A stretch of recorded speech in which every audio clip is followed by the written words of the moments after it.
Convido a Santa e Amada Igreja para a leitura do Dia do Senhor 38.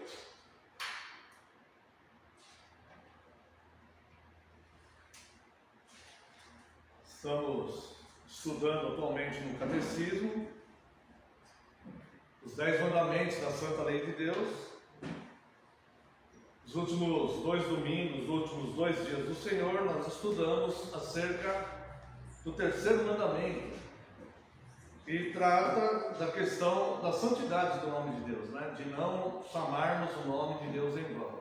Um mandamento tão importante, o Catecismo reserva 2 domingos para o estudo, né?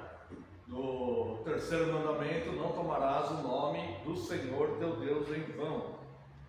Agora estaremos estudando o Dia do Senhor 38, o que Deus exige no 4º mandamento. Para tanto, quero convidar os irmãos para a leitura aqui do livro do Êxodo, capítulo 20, verso 8,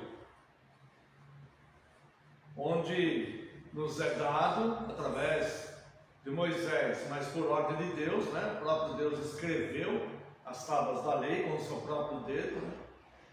Nos é dado os 10 mandamentos. E aqui no verso 8 temos contato com o 4º mandamento. Verso 8: lembra-te do dia de sábado para o santificar. 6 dias trabalharás e farás toda a tua obra, mas o 7º dia é o sábado do Senhor teu Deus. Não farás nenhum trabalho, nem tu, nem o teu filho, nem a tua filha, nem o teu servo, nem a tua serva, nem o teu animal, nem o forasteiro das tuas portas para dentro.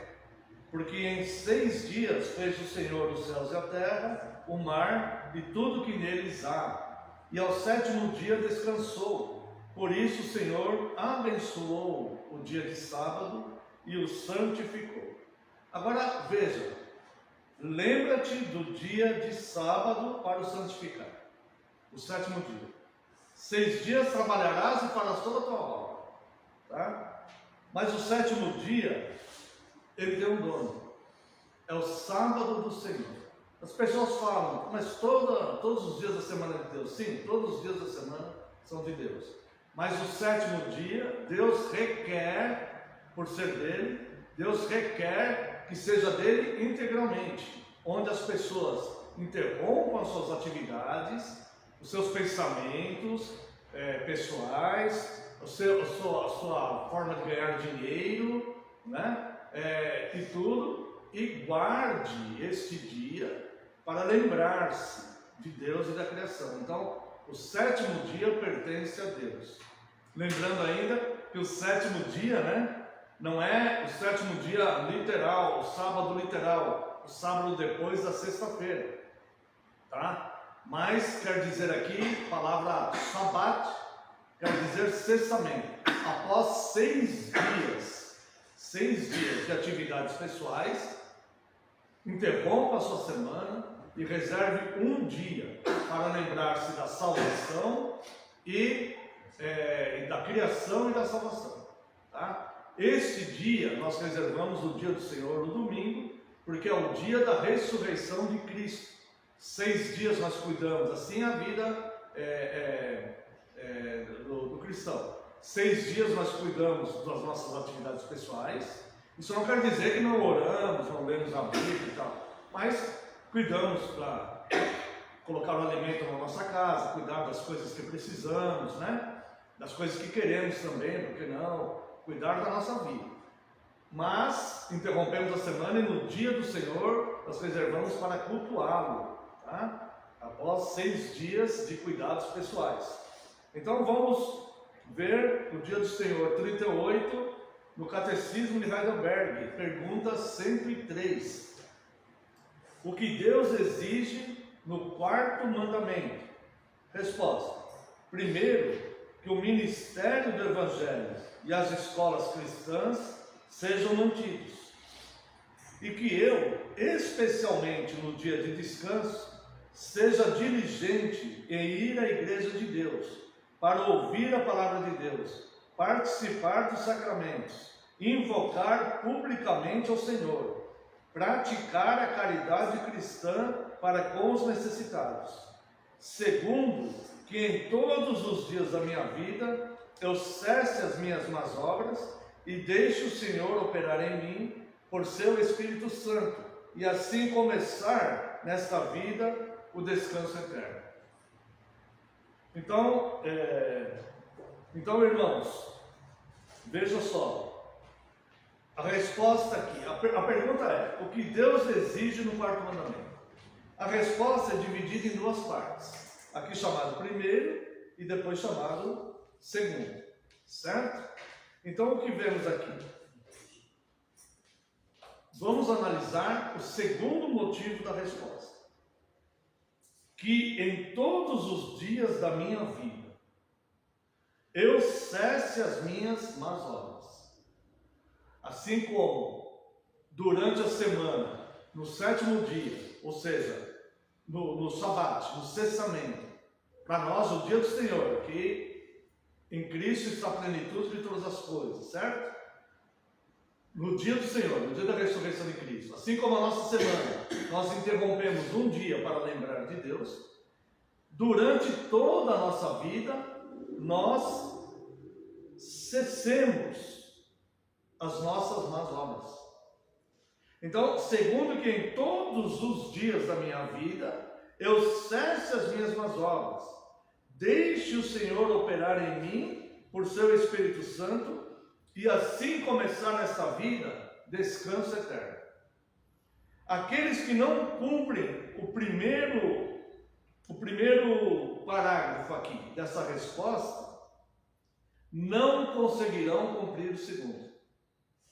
Não conseguirão cumprir o segundo. Por quê? Porque no primeiro, ou seja, que é o fato de nós cessarmos os nossos cuidados pessoais durante a semana, para dedicarmos o dia do Senhor para Ele, é nesse dia que nós somos fortalecidos e instruídos. Esse dia para nós é meio de graça, é santa comunhão, é obediência a Deus e é serviço a Deus. Irmãos, o culto é serviço a Deus.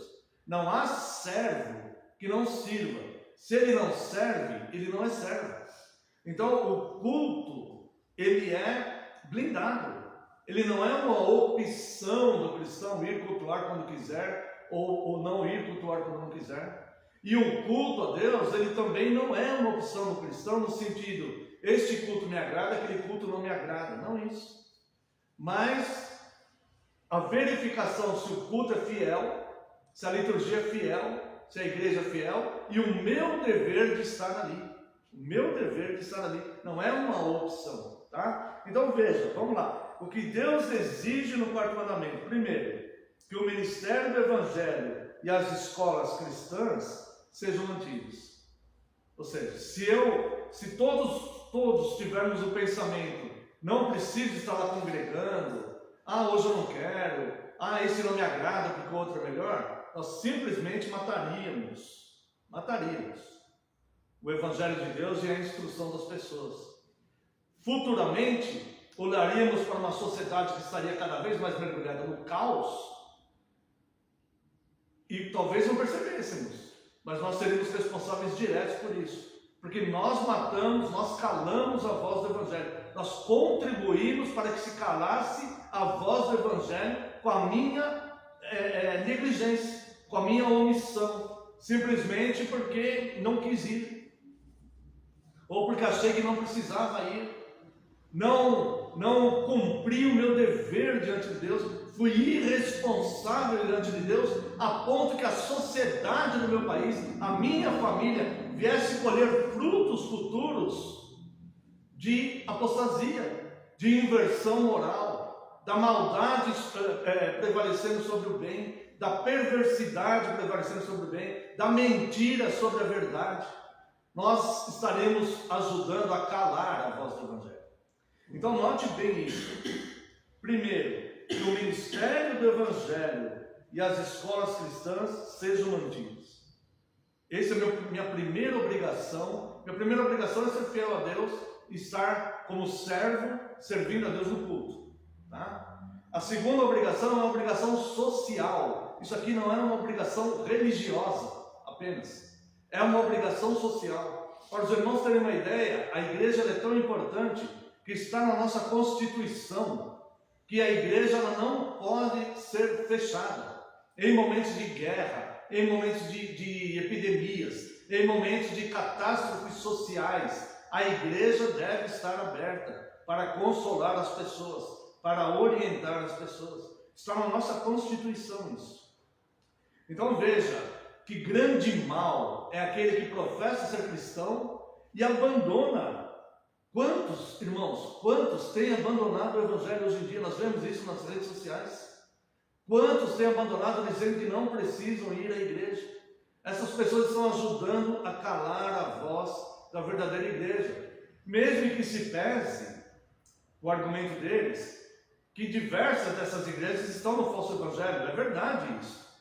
Mas existe a verdadeira igreja, a igreja fiel.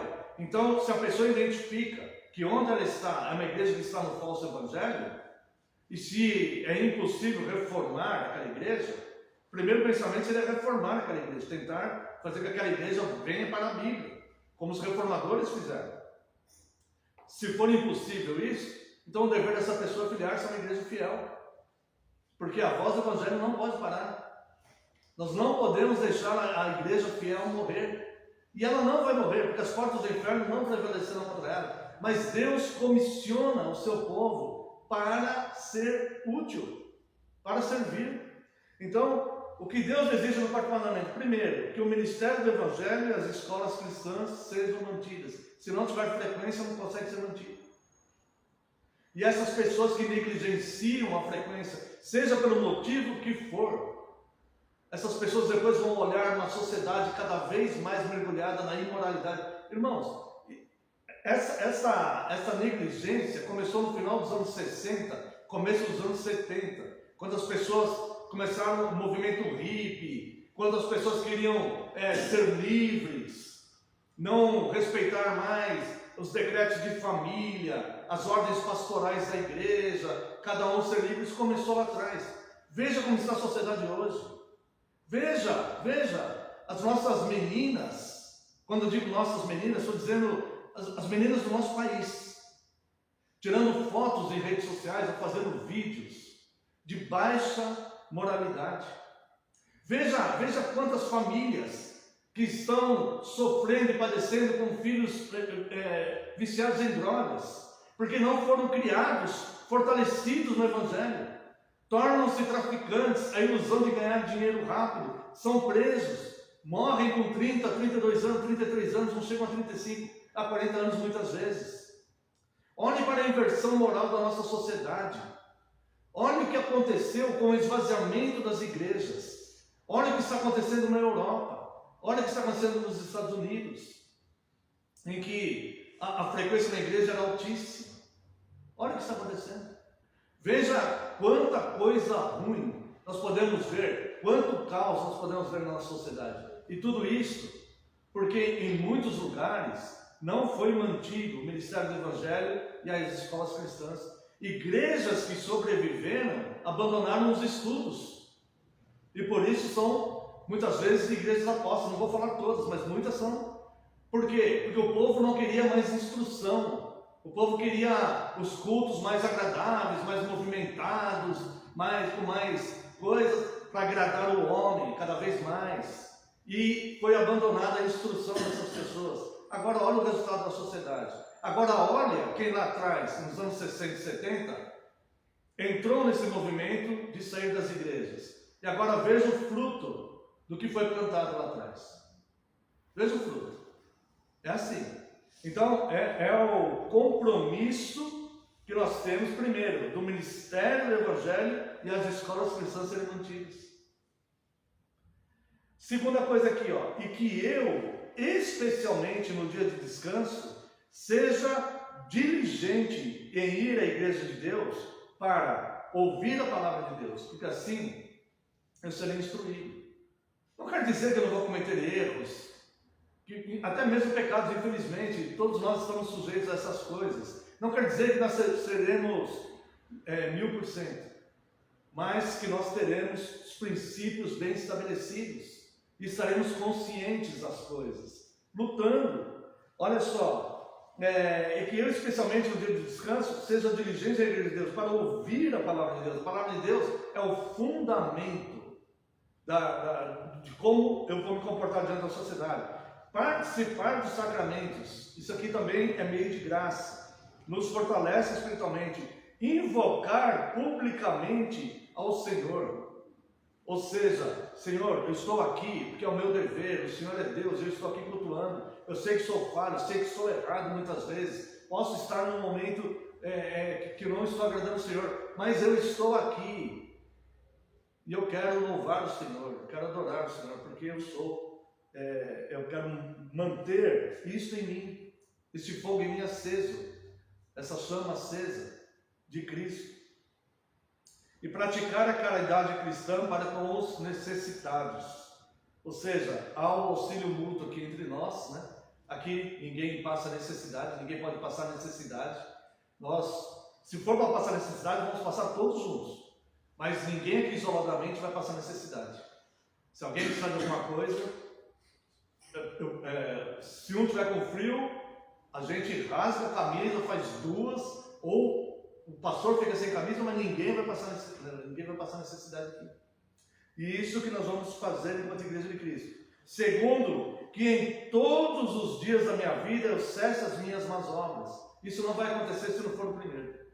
Se eu deixar de congregar, deixar de ser instruído na fé, eu vou me desgarrar por algum caminho, por algum lugar. Eu vou me perder. Tanto o indivíduo cristão como a instituição, a igreja, se deixar a instrução de Deus, vai se perder. Quem somos nós, irmãos? Nós precisamos de Deus. Ele é o manancial da vida. Essa vida não está em nós mesmos.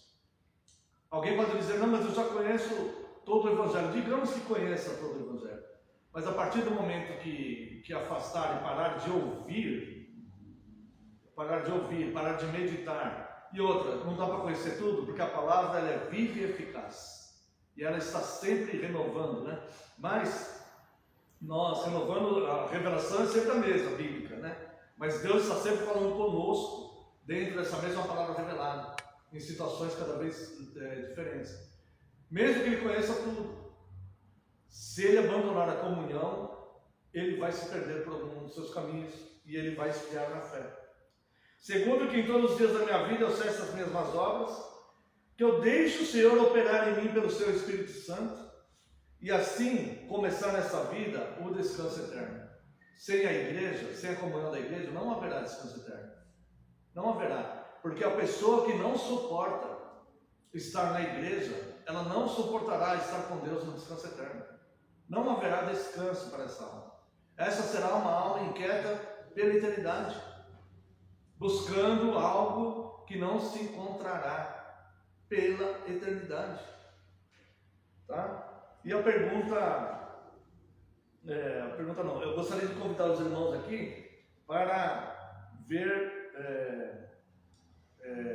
2 Timóteo, Colossenses 3,16, perdão, e depois 1 Timóteo 2,1. Colossenses 3,16. Então veja que Colossenses 3,16. Habite ricamente em vós a palavra de Cristo. Instruí-vos e aconselhai-vos mutuamente em toda sabedoria, louvando a Deus com salmos e hinos e cânticos espirituais, com gratidão em vosso coração. E tudo o que fizerdes, seja em palavra, seja em ação, fazei-o em nome do Senhor Jesus, dando por ele graças a Deus o Pai. Sem a Santa Comunhão, isso daqui simplesmente é impossível. É impossível isso daqui. Sem a Santa Comunhão. Porque uma pessoa isolada do Evangelho, como ela vai fazer isso? Como ela vai instruir e aconselhar mutuamente, com toda a sabedoria? Tá? Então, isso daqui é totalmente impossível. Nós precisamos uns dos outros. Nem que seja uma igreja de 2 pessoas, mas precisamos uns dos outros. E também quero ver com os irmãos, primeira carta de Paulo a Timóteo, capítulo 2, verso 1. Antes de tudo, pois, exorto que se use prática de súplicas, orações, intercessões, ação de graça em favor de todos os homens. Quando nós nos esvaziamos e saímos da comunhão totalmente, nós simplesmente não vamos ter essa prática. Podemos ter por algum tempo, mas não vamos ter. Porque o que vai acontecer é que o nosso eu vai começar a reinar em nós. E nós vamos cada vez mais esfriar também nessa devocional. E além disso, quero concluir falando do descanso, né? Hebreus capítulo 4, versos 9 a 11. Hebreus capítulo 4, versos 9 a 11. Portanto, resta um repouso para o povo de Deus. Porque aquele que entrou no descanso de Deus, também ele mesmo descansou de suas obras, como Deus das suas. Esforcemo-nos, pois, por entrar naquele descanso, a fim de que ninguém caia, segundo o mesmo exemplo de desobediência. Note, irmãos, a expressão aqui, esforcemos. De fato, exige um esforço para nós estarmos aqui. Muitas vezes estamos cansados, muitas vezes estamos com dor de cabeça, muitas vezes a nossa vida está de ponta cabeça também, muitas vezes temos dificuldades por esse ou por aquele motivo de estarmos aqui, mas tem uma palavrinha que diz a característica do salvo, o que persevera. Então existe um esforço para estarmos aqui. Bem, estamos vendo uma situação hoje, a minha vida está desse jeito, está daquele. Isso não quer dizer que vai ser sempre assim. E é como um marinheiro no meio do nevoeiro, ele não está vendo o que tem lá na frente. Então ele permanece na marcha lenta, navegando. Ele não vai para o bote salva-vidas e abandonar o navio. Ele vai na marcha lenta, até que o nevoeiro se disperse e ele consiga ver claramente lá. Enquanto nós não vermos, tudo é aposta. Tudo é aposta, é tiro no escuro. Então, o que o marinheiro faz? Ele vai, não está vendo nada. Ele não vai abandonar um navio, que é onde ele tem muito mais segurança, para cair num bote e dar um tiro no escuro por aí, sem equipamento, sem proteção lateral. Ele não vai fazer isso. Ele vai permanecer no navio, só que ele vai reduzir a velocidade e vai até que o nevoeiro se disperse. Porque lá ele tem seus equipamentos de direção, ele tem a sua proteção e tudo mais. A igreja é esse navio. Às vezes estamos naquele nevoeiro. Então, não fique aí apostando. Confie. Confie. Confie na torre forte. Confie no Senhor do universo, que Ele nos conduzirá à terra firme. Ele vai nos conduzir à terra firme. Então, irmãos, o que Deus exige no quarto mandamento é que é o sabate, ou seja, o cessamento. Não é um dia literal de sábado. É o sétimo dia no tocante a 6 dias de atividades pessoais. E um dia da semana, não importa como eu estou. Não importa como eu estou. Se eu estou feliz, se eu estou triste, se eu estou bem, se eu não estou, se eu estou penitente, se eu estou impenitente, se eu estou rico, se eu estou pobre. Não importa se está chovendo, se está sol, se estou doente, se não estou. Se for uma enfermidade que impeça a pessoa de ir, tudo bem, né? Mas existe um motivo real ali. Mas o sétimo dia, o dia do Senhor, certo? Para nós é o domingo, o dia do Senhor, né? É o dia da ressurreição de Cristo. Está no meu coração, estarei no culto.